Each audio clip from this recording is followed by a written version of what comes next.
Vamos meditar hoje sobre a graça justificadora.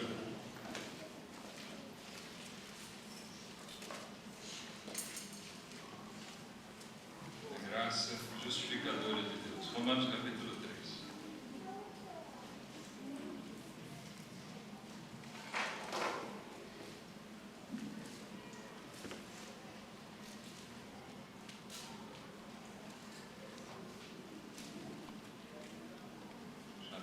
Romanos 3, 23 e 27. Vamos ficar de pé para fazer a leitura. Reverendamente a palavra de Deus.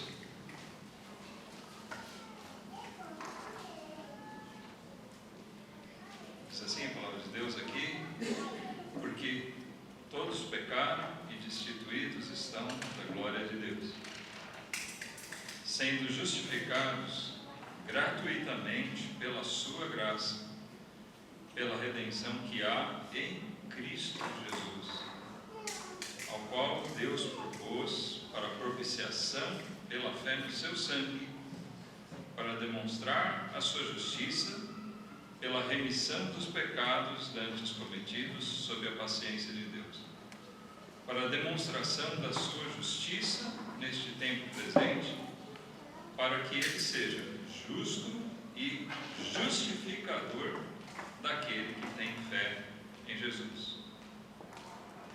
Até aqui, no versículo 26. Agradecemos nosso Deus por mais uma vez podemos fazer uso da tua palavra.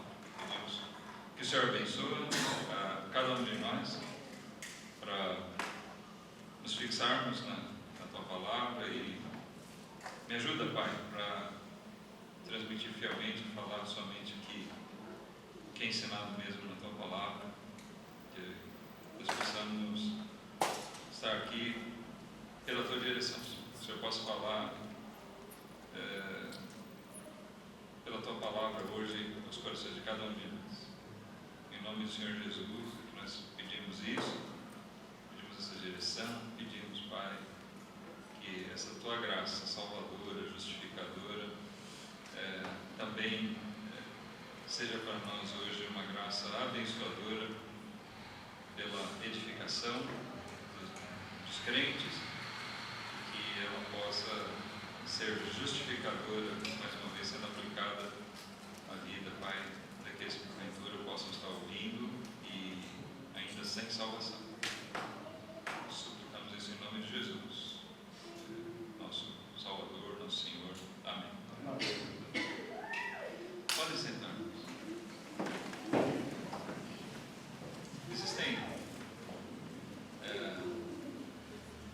Existe uma tendência natural do ser humano de buscar a autojustificação. Só pelo que a gente lê nesse texto, como se a gente lê a Bíblia toda, a mensagem, essa mesma mensagem vai ser expandida, que é um resumo do ensinamento da Bíblia.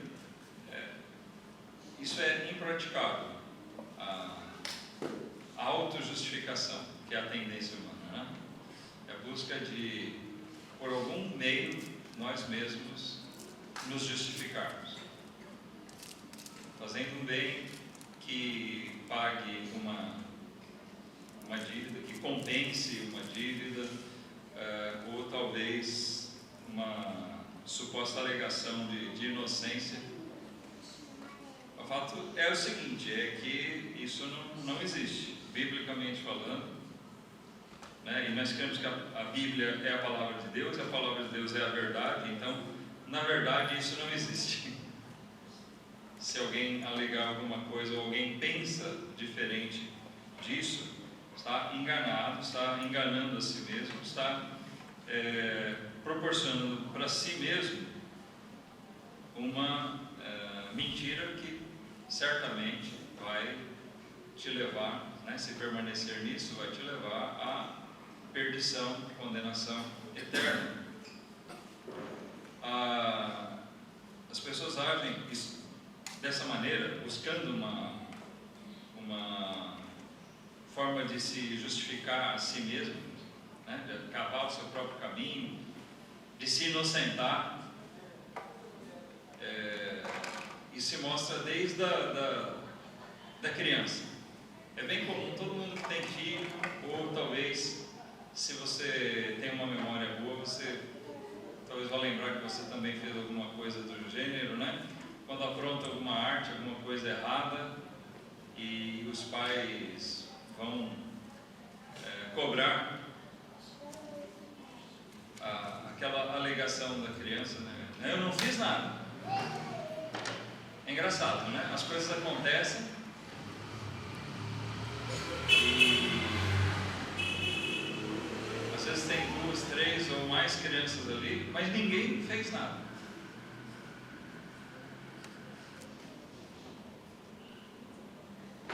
Na escola também é assim, muitas vezes, né? Tem 40, mas não foi ninguém. Ou eu não fiz nada, ou não fui eu. Entre os irmãos é comum isso, né? Um faz e joga a culpa para o outro, ou eles fazem juntos e jogam a culpa no outro. O pensamento do homem corre por aí, de tentar se justificar jogando a culpa para o outro. Olha, tem gente pior que eu. Tem muita gente que pensa que ele vai alcançar o perdão de Deus por ele ser menos ruim que outros. Não é assim? Olha, bom, eu sei que eu peco de vez em quando, né? Mas, olha, tem tanta gente pior que eu.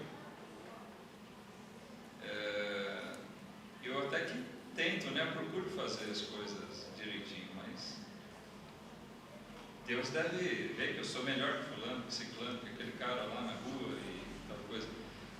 Mas isso é tão infantil quanto aquela criança que tenta esconder aquilo que não pode ser escondido, né? A arte foi feita, sei lá, o vaso foi quebrado, alguma coisa realmente foi marcada ali da arte que se fez. E o ser humano não pode esconder o seu pecado da presença de Deus. Não é verdade? A arte está feita, o vaso está quebrado, e Deus vê que o vaso está quebrado. Não adianta tentar colar, tentar remendar para disfarçar, não tem. Então isso não existe. E nós chegamos então àquele ponto em que a justificação se faz necessária. Por quê? Nós começamos lendo aqui, logo no versículo 23, que todos pecaram. Não é verdade? Esse todos é todos mesmo, todas as pessoas. E todos pecaram quer dizer que todos infringiram as leis de Deus e se fizeram culpados diante dele. Se a gente voltar aqui nesse mesmo capítulo, é bem conhecido da maioria de nós, mas vale a pena ler aquela descrição que é tomada das Escrituras do Antigo Testamento, né? No versículo 10, Paulo mencionou como está escrito: não há um justo, nenhum sequer. Não tem ninguém justo, ninguém, nenhum mesmo. Não há ninguém que entenda, não há ninguém que busque a Deus. Ele está falando aqui do estado natural das pessoas, né? Ninguém busca, ninguém se volta para Deus. O homem, por causa do pecado, ele quer distância de Deus. Hoje pela manhã, nós estávamos meditando sobre o que mesmo? Sobre a mentira. E nós pegamos aquela passagem lá de Jeremias, nós vimos os dois profetas, né? Jeremias e Isaías. O Jeremias fala para o povo que eles estavam dando ouvidos, que eles não deveriam ouvir os falsos profetas, aqueles que pregavam a mentira, porque eles queriam levar eles para longe de Deus. Mas o Isaías fala que eles, na verdade, amavam a mentira, e por isso eles queriam que alguém pregasse a mentira para eles. Por quê? Porque eles queriam era ficar longe de Deus. Quando nós nos colocamos diante da palavra de Deus, nós estamos nos colocando diante de Deus. Nós não precisamos de uma imagem para nos prostrarmos diante dele.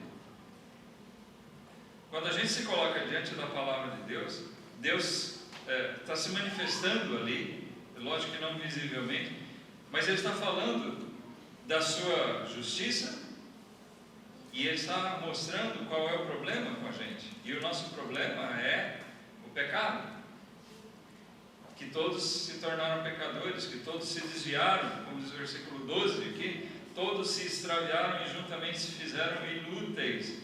Não há quem faça o bem, não há nenhum só. Aí alguém pode dizer, mas eu faço o bem. Peraí, você faz o bem de vez em quando.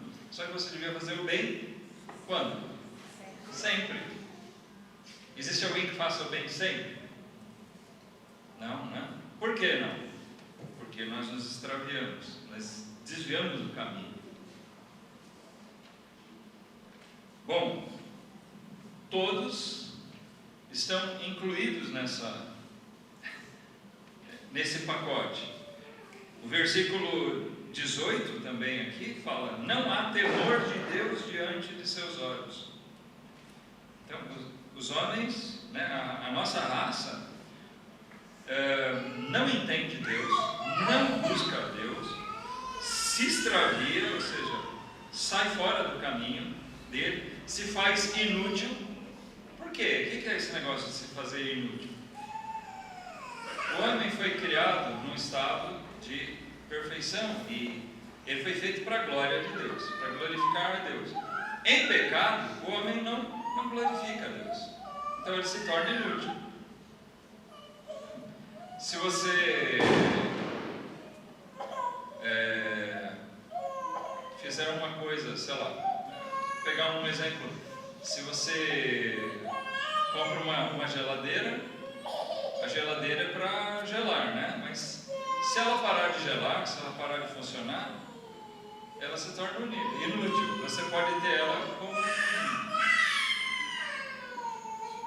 como um armazém, né? Como uma prateleira lá, para guardar coisa, mas ela não vai fazer a função dela. O ser humano também, ele se torna inútil, porque ele não presta mais para aquilo que ele foi criado. Todos nós nos fizemos inúteis para Deus. Por causa do nosso pecado, nós não glorificamos. Você, longe de Deus, você não glorifica Ele. Desviado, enquanto você carrega seu pecado, você está longe de Deus e você não atende aos requisitos para que nós, né, nossa raça, foi criada por Deus, o Criador de todas as coisas.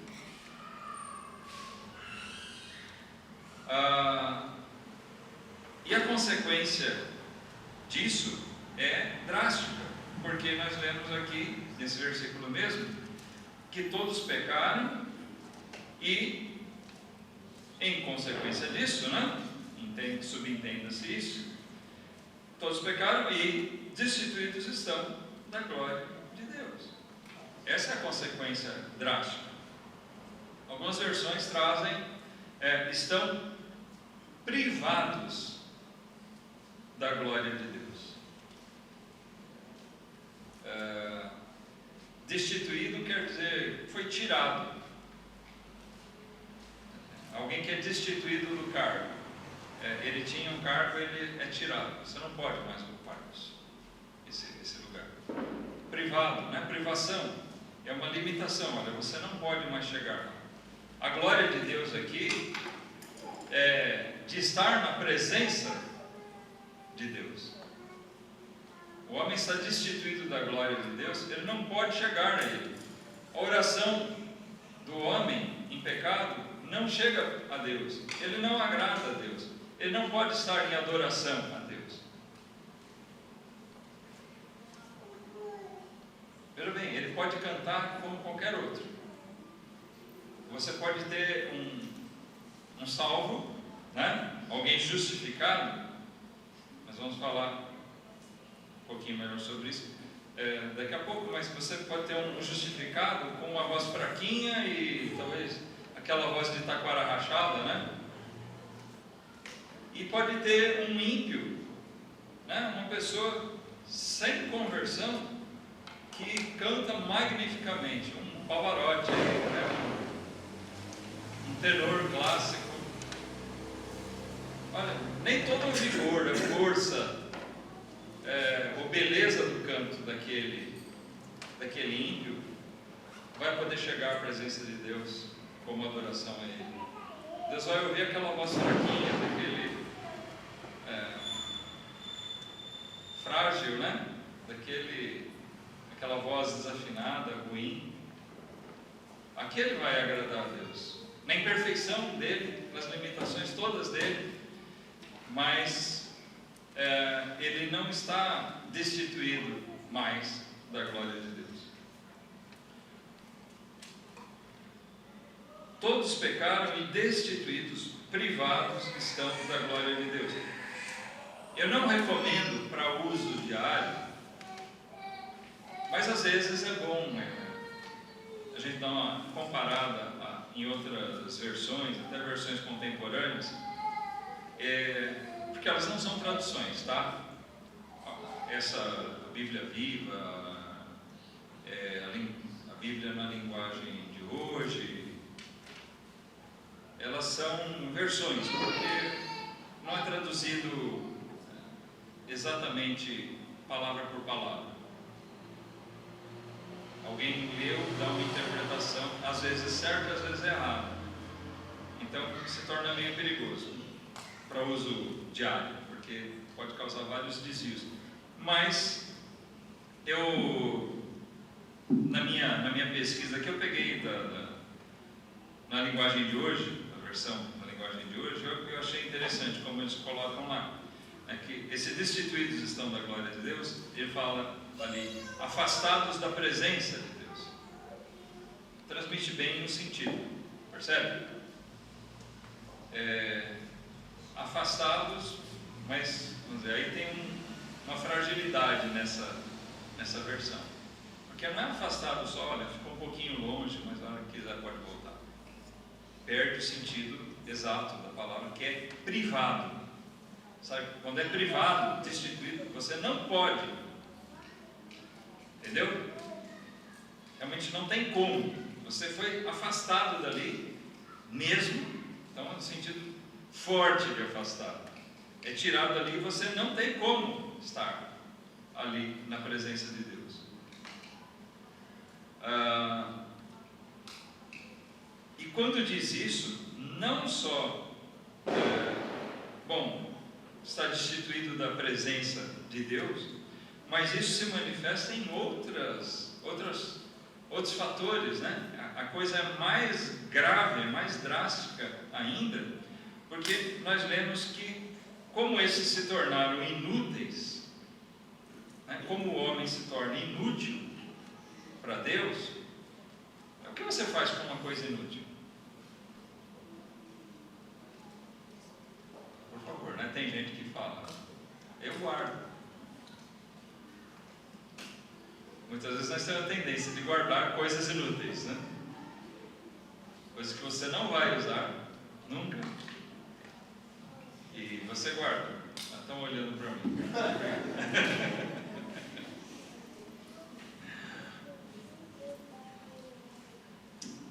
Tá bom, eu confesso. Muitas vezes eu faço isso, mas eu penso que vai ser útil para alguma coisa e acaba não sendo. Tem uma política aí de que você deve guardar por um ano, né? Se em um ano você não usou, joga fora. Só que você tem que pôr etiquetinha, tem que ser uma pessoa muito organizada e com tempo para fazer isso. Põe etiqueta. Depois de um ano você vai olhar, não usei, passou um ano, você joga fora. Aí no dia seguinte você precisa.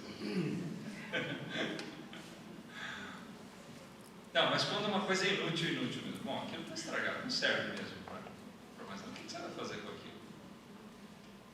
Você vai jogar fora, você vai destruir aquilo. Não tem como usar, não tem para quê.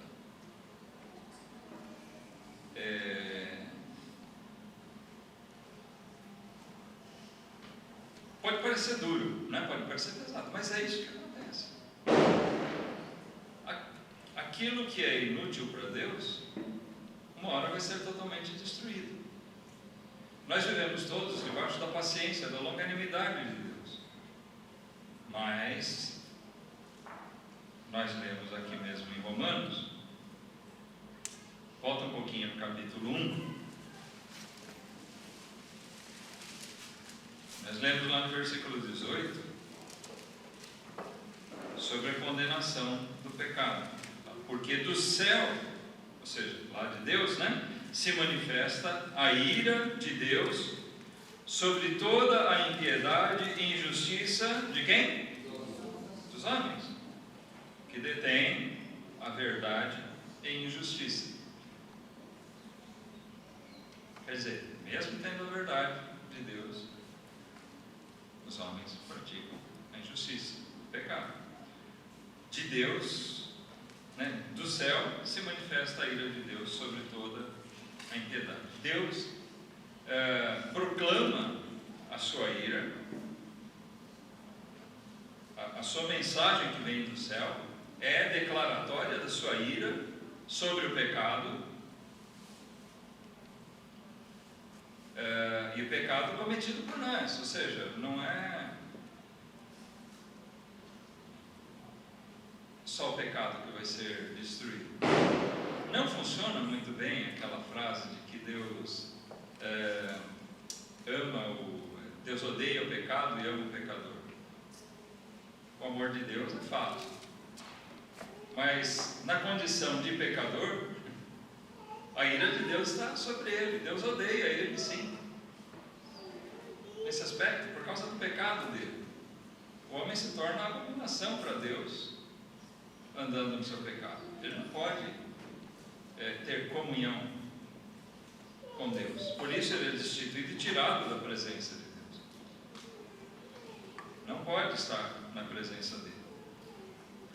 Aqui no capítulo 2, no versículo 5 também, mas segundo a tua dureza e teu coração impenitente em tesouras, né? Você está guardando, reservando ira para ti no dia da ira e da manifestação do juízo de Deus. Por quê? Por enquanto, do céu vem a proclamação da ira de Deus. Mas essa ira, ela é, como para usar um termo bíblico mesmo, é a ira vindoura. Ou seja, a ira futura. Por que futura? Deus já está irado contra o pecado, né? Mas é vindoura porque Deus vai derramar futuramente a sua ira. O castigo definitivo, o juízo, o julgamento aplicado aos homens vai ser efetivado futuramente, após a volta de Cristo. Essa ira sobre a impiedade que nós lemos aqui, ela precisa executar o seu juízo. Existe uma dívida para com Deus, por parte dos homens, das suas criaturas, que precisa ser paga. É isso que você precisa entender, tá? Se você ainda não entendeu isso, você tem uma dívida com o seu Criador. Isso não é brincadeira. Pare e pensa sério nisso. Você tem uma dívida imensa para com Ele. Cada ofensa sua contra Deus é uma dívida assumida. Não dá para colocar isso em termos financeiros, porque a questão nem é financeira.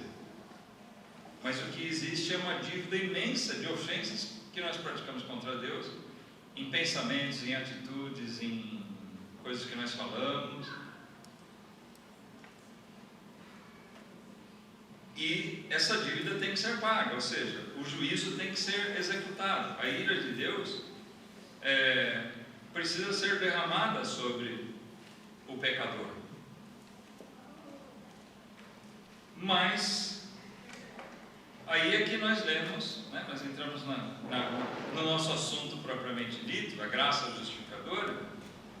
É por isso que nós precisamos dessa graça de Deus, porque nós somos justificados não por desculpinhas que nós damos, como nós comentamos na introdução aqui, ou por coisas que a gente possa fazer para tentar compensar.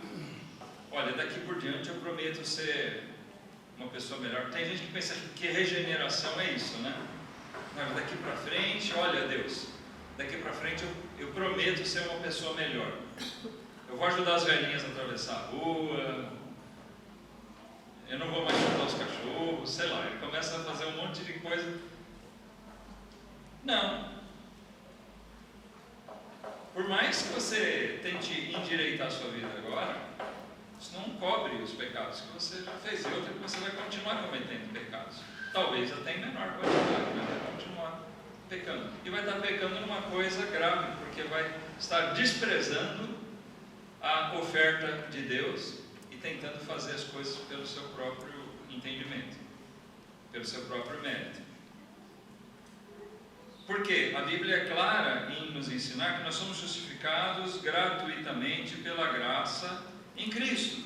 É o que nós lemos aqui. Volta para o nosso capítulo 3, o versículo 24. Olha só, vou ler pausadamente esse trecho para a gente, né? Vou reler aqui, versículo 24, capítulo 3, onde ele diz: sendo justificados gratuitamente pela sua graça, pela redenção que há em Cristo Jesus.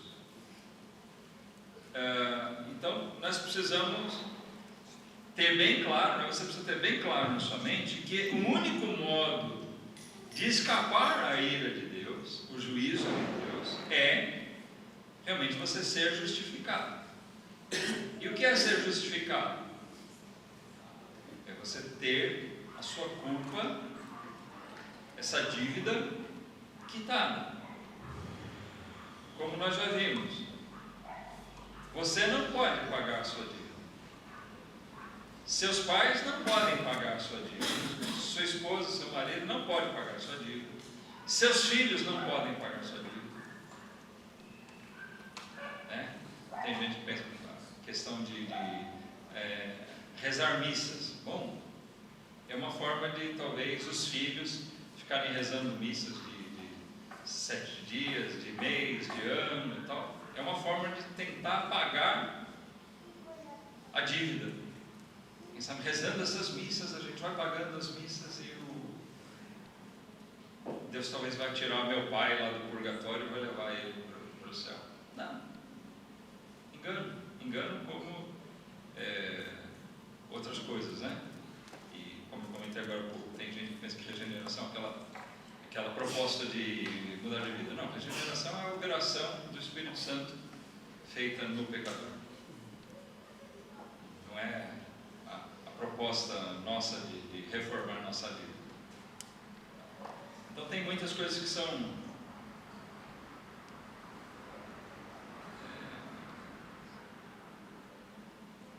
praticadas porque existem equívocos, erros, mentiras no meio de tudo isso. Então, a verdade, ponto A, é que todos pecaram. E você faz parte do todos, ok? Nós fazemos parte do todos. E destituídos estão da glória de Deus. Todos nós estávamos destituídos da glória de Deus, privados da presença dele. Mas nós vemos que, sendo justificados em Cristo, a nossa posição é restaurada. Se você não está em Cristo, se você ainda não foi justificado, você continua destituída da glória de Deus. Impedido, né? Impedido de estar na presença real dele. Hoje e eternamente. É nessa vida aqui e por toda a eternidade. As coisas não vão mudar depois da nossa morte. O único modo de reverter isso é pela justificação. E como nós lemos aqui, a justificação é ter a sua culpa paga, quitada. É isso que Jesus fez lá na cruz. É por isso que Deus enviou seu Filho. É por isso que Deus, o Filho, veio e encarnou e tomou a forma humana. Nos primeiros séculos se formou uma heresia, uma doutrina, que volta e meia alguém tenta ressuscitar, de que Jesus não veio em carne. Era um tipo de um fantasma, sei lá, a ideia, né? Um espírito, que não era real. Ou que uma hora ele estava ou não no corpo daquele homem. Mas não, o que nós vemos na Bíblia é que ele é chamado de o Emanuel, foi o nome profético dado a respeito de Jesus, que é Deus conosco. Não tem segredo, não tem mistério. A Bíblia não faz mistério a respeito disso. Ela afirma que Jesus é Deus e que ele se fez homem. Ou seja, o Criador, como Paulo diz lá aos Filipenses, né, ele não teve por usurpação ser igual a Deus, mas ele mesmo se despojou da glória dele, tomando forma de criatura. O Criador tomando forma de criatura. Aquele que diz lá em João que sem ele nada do que foi feito se fez, né? Porque ele fez todas as coisas. Ele mesmo se fez também igual às criaturas. Se fez um ser humano, alguém da nossa raça. Ele tomou essa forma por quê? Para que ele pudesse, vivendo como um de nós, poder assumir ele a culpa e poder pagar essa culpa. Se Jesus tivesse cometido pecados, né, ele seria igualzinho a nós e, portanto, ele não poderia ser o nosso remidor. Ele só pôde pagar a dívida porque ele mesmo não devia nada. Ele morreu no nosso lugar. E então, o que aconteceu ali, né, quando você assiste aqueles filmes, Paixão de Cristo, você vê todos aqueles sofrimentos de Jesus, uma coroa de espinhos, chibatadas, pessoas cuspindo nele, esmurrando, tudo aquilo é fato. Mas o maior sofrimento de Jesus não foi esse. Foi exatamente o de sentir o peso da ira do Pai. É por isso que diz aqui, no versículo 26, para a demonstração da sua justiça. Deus demonstrou a sua justiça, aplicando a sua justiça sobre os pecadores. Ele aplicou essa justiça, o juízo dele sobre Jesus. Então ele ali demonstrou a sua justiça. Deus não empurra a sujeira para debaixo do tapete. Ele não muda o plano dele. Bom, eu tentei fazer isso aqui para salvar vocês, mas não deu certo, então eu vou mudar, vamos para o plano B, C, D. Não. Deus estabeleceu um plano de salvar homens, salvar criaturas, como eu e você, pessoas destituídas da glória de Deus, pessoas pecadoras, e que na sua iniquidade eram dignas, totalmente dignas da ira de Deus. Eu e você somos dignos da ira de Deus, mas a diferença que faz de um justificado para um não justificado é que aquele que é justificado, a ira de Deus já recaiu sobre a pessoa de Jesus. Ele assumiu a conta. É por isso que o crente em Cristo Jesus é chamado de justo. A gente entende que justo é o quê? Quando a gente fala, fulano é uma pessoa justa, a gente pensa, bom, essa é uma pessoa correta. Então alguém pode pensar que quando a Bíblia fala do justo, ela está falando de alguém que não peca. Só que aí a Bíblia entraria em contradição, porque nós lemos aqui que quase todo mundo pecou. Ah, não é quase todo mundo. Todo mundo pecou, né? Todos pecaram. Todos pecaram e destituídos estão da glória de Deus.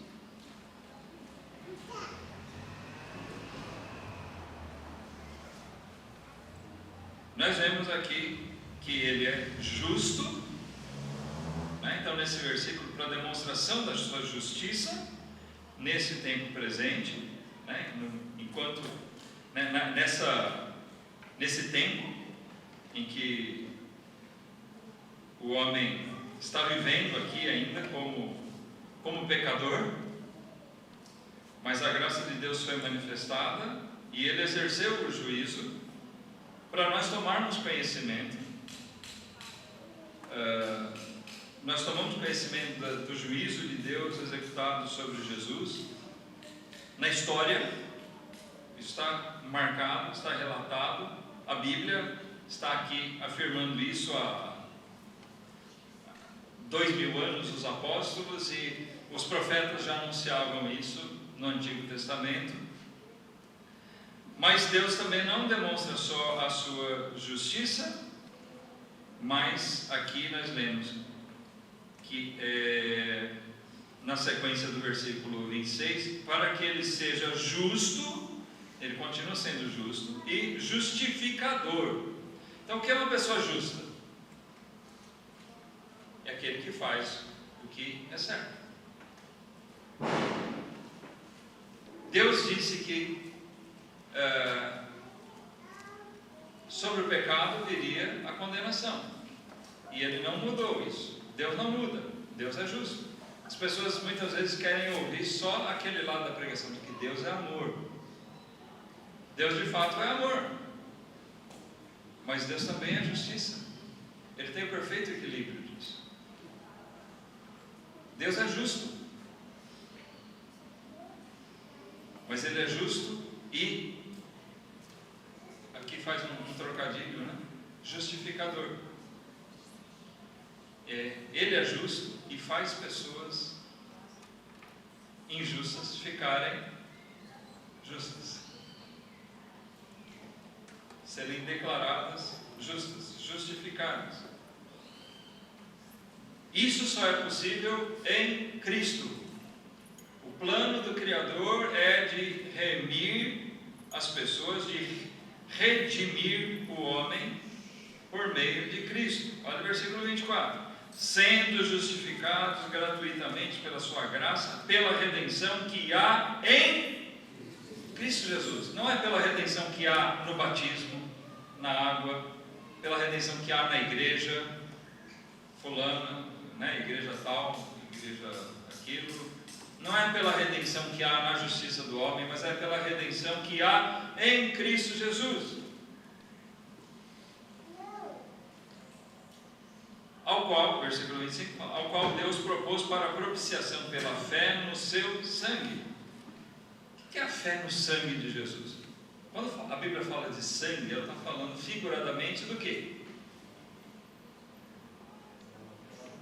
Da morte. É pela fé na morte de Jesus. É pela fé que Jesus verteu o seu sangue, que ele morreu, que ele deu a sua vida por nós pecadores. Você crê nisso? Que Jesus é o Logos de Deus, que ele é o Filho de Deus, que tomou forma humana, igual a mim, você, carne e osso, e ele suportou a cruz, o desprezo dos homens e a ira do Pai sobre ele, para que ele, além de ser justo, ele continuou justo, mas ele se fizesse também nosso justificador. Você precisa crer nisso para você ser justificado, para Ele ser o seu justificador, porque é pela fé na sua morte, pela fé no seu sangue, pela fé de que aquilo que Ele fez foi realmente a obra de Deus para sua redenção, para nossa redenção.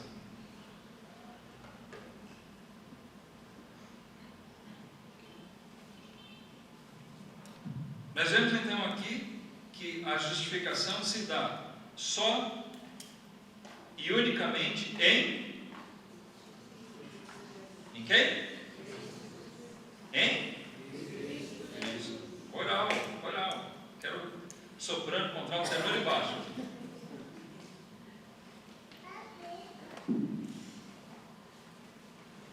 Em segundo lugar, nós lemos aqui no versículo 24, sendo justificados. Deixa eu falar só um comentáriozinho mais sobre essa questão de justificado. Uma vez justificado, essa situação não é revertida. Ele não dá um vale temporário. Tem pessoas que pensam assim, que uma vez que alguém tem uma fé em Cristo, que ele recebe um vale temporário de perdão para ele poder estar na presença de Deus, mas que ele pode perder esse vale. Entendeu? Quando alguém crê que ele pode ser salvo e perder a salvação. A justificação e a salvação não são exatamente a mesma coisa. A justificação faz parte da salvação. Mas se você não for justificado, você não pode ser salvo. Tá? Não sei se estou complicando muito a sua cabeça. A intenção não é essa, é simplificar. Fique com essa ideia. Alguém que não é justificado é culpado, portanto não pode estar na presença de Deus. Então ele não está salvo. Agora, uma vez justificado por Cristo, e como a obra é da parte de Deus, né? É justificado pela redenção que há em Cristo, o que é feito por Ele é bem feito. É obra dele. Nós não temos poder para desfazer as obras dele.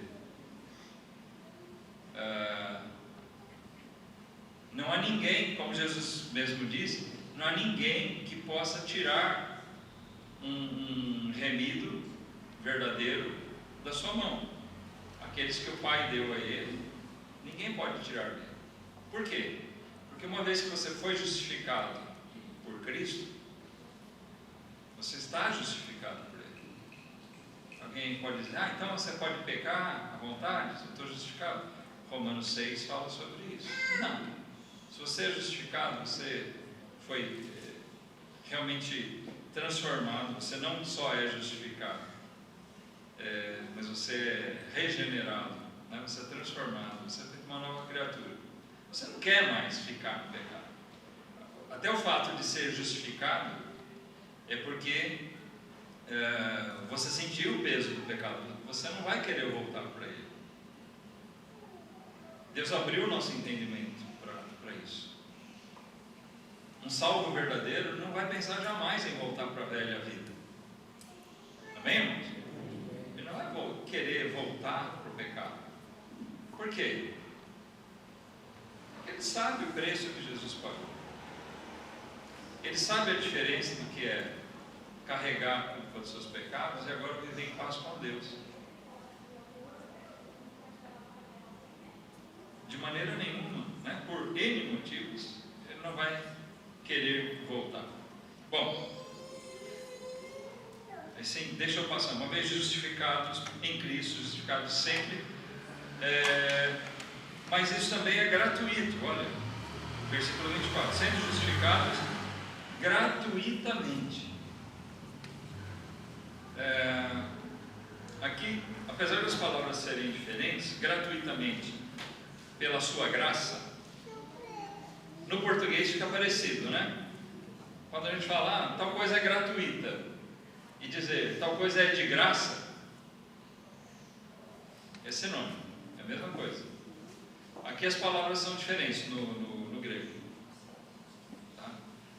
A graça, ela tem esse sentido, porque a palavra charis, que é traduzida por graça, Essa palavra pode ser traduzida como dom, presente,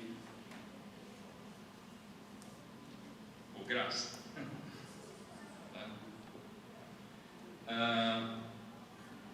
Mas a palavra usada aqui, traduzida como gratuitamente, ela enfatiza o fato de ser uma coisa que não tem pagamento. Então uma reforça a outra. Não há pagamento em troca. E é isso que eu gostaria de destacar nesse ponto. O plano de Deus de salvação, o propósito de Deus para a salvação de pecadores, envolve a gratuidade do serviço.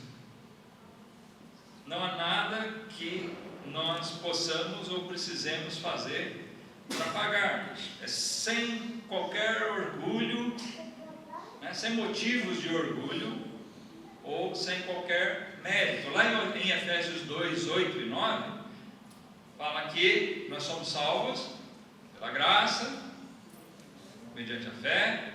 Isso não vem de nós, é dom de Deus, e não vem das obras, para que ninguém se glorie, para que ninguém fique orgulhoso. Então, se hoje muitos de nós podemos dizer aqui que nós somos salvos, não tem nenhum orgulho, nenhuma vaidade nisso. Para usar o termo bíblico aqui, jactância, é que as pessoas não estão acostumadas com essas palavras, né? Jactância quer dizer isso, orgulho. Não tem nenhuma jactância.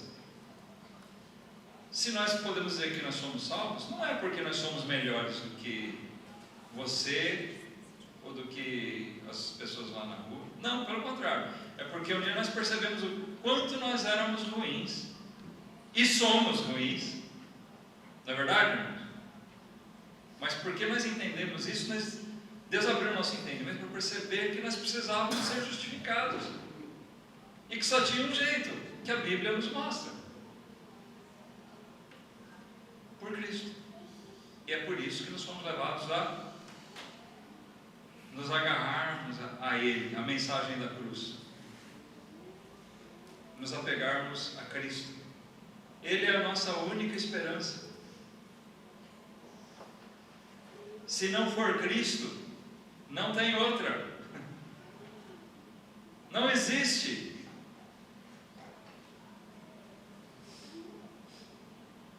Não existe outra esperança a não ser em Cristo. E Ele nos foi dado totalmente de graça. Nós não pagamos, não merecemos nada. O versículo 27 aqui, nós não chegamos na leitura dele, mas justamente Paulo fala a respeito disso. Onde está logo a jactância? Ou seja, o orgulho. É excluída. Olha a resposta dele. É jogada fora. Por qual lei? Das obras? Não, mas pela lei da fé. Porque a lei das obras, ela trazia ou traria orgulho. Se eu conseguir a salvação, se eu for justificado pelas obras, eu vou ter do que me orgulhar. Logo eu posso ficar orgulhoso, né? Aí entra a jactância. Eu posso ficar orgulhoso, bater no peito, eu posso me gloriar. Olha, eu fiz o suficiente para ser salvo. Mas não existe isso. Pela fé, nós confiamos só nos méritos de Cristo.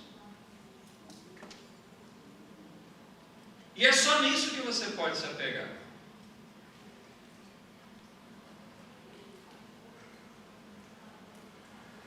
No favor de Deus. Pensa que Ele criou você para você ser essa porcaria que você é. Desculpem, eu estou me incluindo nesse pacote, tá? Nós somos degenerados, totalmente corrompidos. Por mais que você se ache bonzinho, boazinha, você olha para a sua vida e vê a porcariazinha que você é. A gente tem que fazer isso. É por isso que a palavra de Deus incomoda. Opa! Não vou mais naquela igreja. O pastor ficou ofendendo a gente. estou falando isso como respaldo bíblico, porque um dia Deus me fez ver a porcariazinha que eu era e que eu sou, né? Quando era por causa do tempo. Hoje, sendo regenerado, melhorei, mas ainda continuo vendo a minha carne. O pecado habita aqui ainda, mas eu não sou mais escravo dele. E eu tenho paz com Deus porque fui justificado, não porque eu fiz por merecer, mas eu fui justificado pela graça que há em Cristo. E isso foi totalmente de graça. Eu não comprei isso de Deus. Ele me deu. Pela fé. Pela fé no seu sangue. Pela fé na legitimidade de Jesus como o Deus que salva, né? A palavra, o nome de Jesus, originariamente, que parece ser alguma coisa como Yehoshua, né? Que quer dizer Deus que salva. A pronúncia a gente não sabe exatamente, mas o significado, sim. O Deus que salva, o Deus salva. Aquele que crê em Jesus, entendendo que Ele é Deus, que tomou forma humana para poder nos salvar, esse que tem essa fé no sangue remidor dele, esse é justificado nele, por essa fé que é dada por Deus a nós, pela graça. Ele mesmo concede e capacita a gente a crer, sem nós pagarmos nada. Isso me fez lembrar aquela passagem lá em Isaías, deixa marcado aqui, Romanos, lá em Isaías capítulo 55.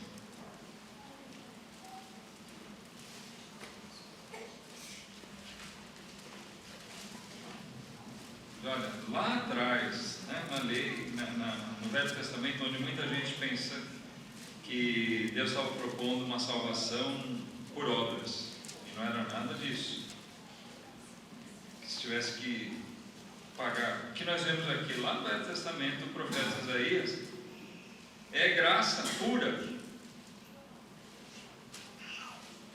Vamos ler aqui o versículo 1 até o 3. Nós vemos o seguinte aqui, ele diz: ó vós, todos os que tendes sede, vinde às águas, e os que não tendes dinheiro, vinde, comprai e comei. Sim, vinde, comprai, sem dinheiro e sem preço, vinho e leite.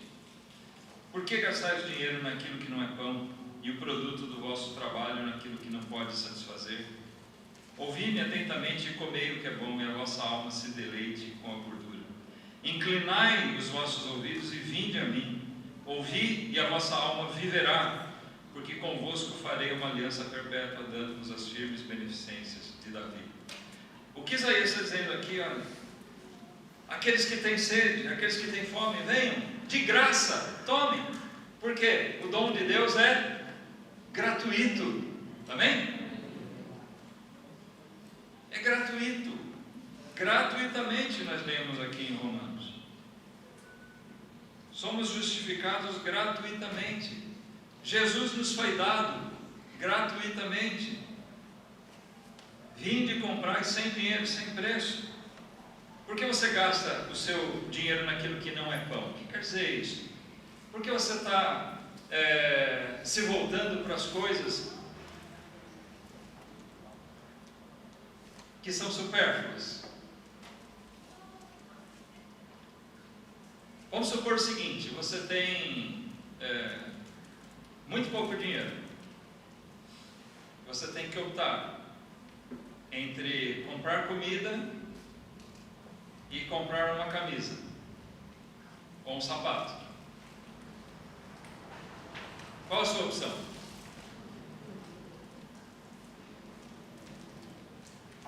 Hã? A camisa? O sapato? Né? Se a mulher passar no shopping center lá, com a loja de calçada, capaz de... Opa! A comida a gente vê depois. O sapato, né? Mexe com as mulheres. Não, mas falando sério, é lógico que você, racionalmente, você vai pensar, peraí, a comida é fundamental. Não é que adianta eu comprar um sapato e morrer de fome. Vou deixar o sapato novinho pro outro. Que pensamento fuinha, né? Não, vamos seguir por outra linha, vai. A questão aí não é essa. A questão é que você vai estar gastando o seu dinheiro naquilo que não é essencial. O que você precisa realmente é do alimento. Amém? Ele está falando aqui em sentido espiritual. Por que vocês estão se voltando para outras coisas? Estão deixando de lado o essencial. O essencial é aquilo que é eterno. Você está olhando para as coisas dessa vida e você vai ver que essa vida passa muito rápido. Você talvez se volta tanto para essas coisas e não dá importância para aquilo que é essencial, a salvação da sua alma. Esse é o pão. Esse é o essencial que nós todos precisamos ter como prioridade na nossa vida. A nossa relação com o Criador. Nós estamos em paz com Deus, nós temos paz com Deus, nós somos justificados, ou nós carregamos nossas culpas e a ira de Deus está mirada, voltada sobre nós, sobre o nosso pecado. É isso que nós temos que pensar, é isso que você tem que medir. É a primeira coisa. Buscar primeiro o reino de Deus. As demais coisas serão acrescentadas, né? Deixa que Deus vai cuidar das outras coisas. A primeira coisa é você resolver sua situação com Deus. E aí de você se não for justificado. Venha, é de graça. Sem dinheiro, você não vai ter que pagar nem dinheiro e nem com obras. Você vai obter isso apenas pela fé em Cristo. Ainda aqui em Isaías, se vocês não fecharam, ele ainda, pulando uns versículos, versículo 6, também ele fala: buscai ao Senhor enquanto se pode achar, invocai-o, clame por ele enquanto está perto. Deixe o ímpio o seu caminho e o homem maligno os seus pensamentos. Se converta, ou seja, se volte ao Senhor, que se compadecerá dele. Torne para o nosso Deus, porque grandioso é em perdoar. Busque o Senhor enquanto se pode achar. Você não pode pensar: olha, eu ainda tenho muito tempo, ainda sou novo, né? Sou jovem, eu tenho muito tempo. Tem alguns até que já não são tão jovens assim, mas sempre a gente pensa: bom, ainda tenho muito tempo, porque a gente faz um projeto de viver aí pelo menos uns 70, 80 anos, né? Mas quantos chegam a isso? Será que você vai chegar?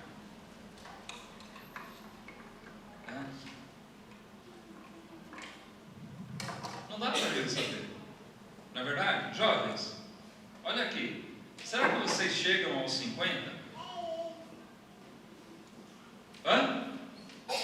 Sim ou não? Estão na dúvida, né? E aí, o que eu falo? Tem que ficar na dúvida, porque você não sabe. Nós esperamos que pela graça de Deus vocês passem dos 50, tá? Mas que seja uma vida longa, mas usada para a glória de Deus.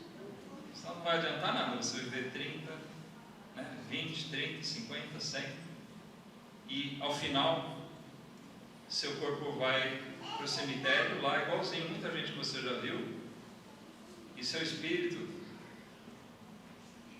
vai comparecer diante de Deus. para juízo, porque ao homem está ordenado morrer uma vez, e depois disso vem o juízo, aquela ira de Deus a ser executada sobre aqueles que não foram justificados em Cristo. Então, nós vemos que somos justificados em Cristo gratuitamente pela sua graça. É o favor de Deus. A palavra graça quer dizer isso, esse dom, esse presente, um favor que nós não merecemos.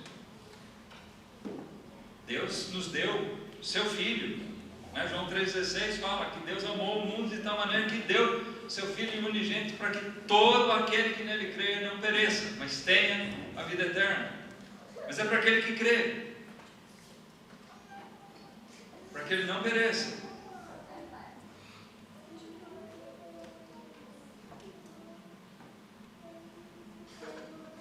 Deus deu o seu Filho. Deus nos enviou o seu Filho. Ele nos deu a sua palavra. Hoje, Deus está entregando da sua palavra particularmente para nós. A palavra dele, quando é lida, exposta, explicada, Deus está falando conosco, está falando com você, e Ele não cobra nada por isso. Aqui mesmo em Romanos, só para a gente concluir, no capítulo 10, um pouquinho lá para frente.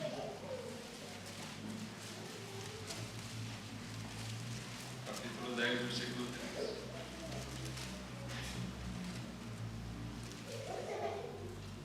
Nós lemos lá em Isaías: busque o Senhor enquanto se pode achar, invoque a Ele, né? Clame por Ele, enquanto está perto, ou seja, enquanto existe oportunidade. Mas aqui no versículo 13 de Romanos 10, fala justamente sobre invocar. Ele fala: porque todo aquele que invocar, ou seja, aquele que clamar pelo nome do Senhor, que se apegar a Cristo, né? É aquilo que nós falamos, nós nos apegamos a Cristo, Ele é a nossa única esperança. Nós clamamos: Senhor, nós não temos outra maneira de sermos justificados diante de Deus. Nós precisamos justamente disso que a Tua palavra nos mostra, né? Nós precisamos de Jesus. Nos dê o perdão nele, nos justifique nele. Então, isso é invocar o Senhor. Se você pedir: Senhor, tem misericórdia de mim. Nós lemos lá em Isaías, Ele é pronto a perdoar.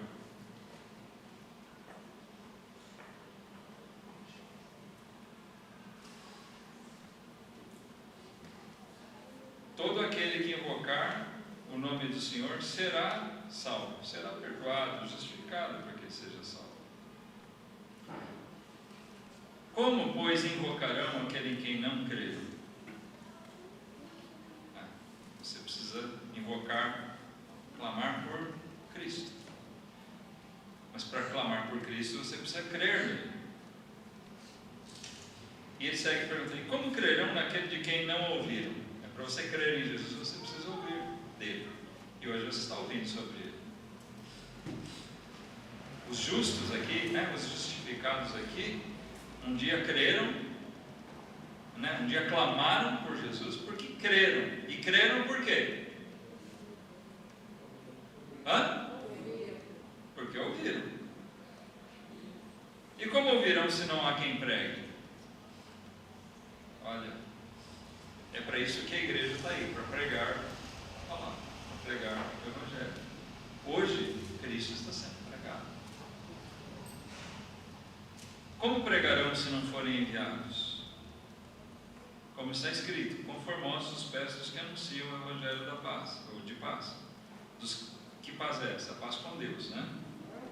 Dos que trazem alegres novas de boas coisas. Sabe o que é isso que ele está dizendo aqui?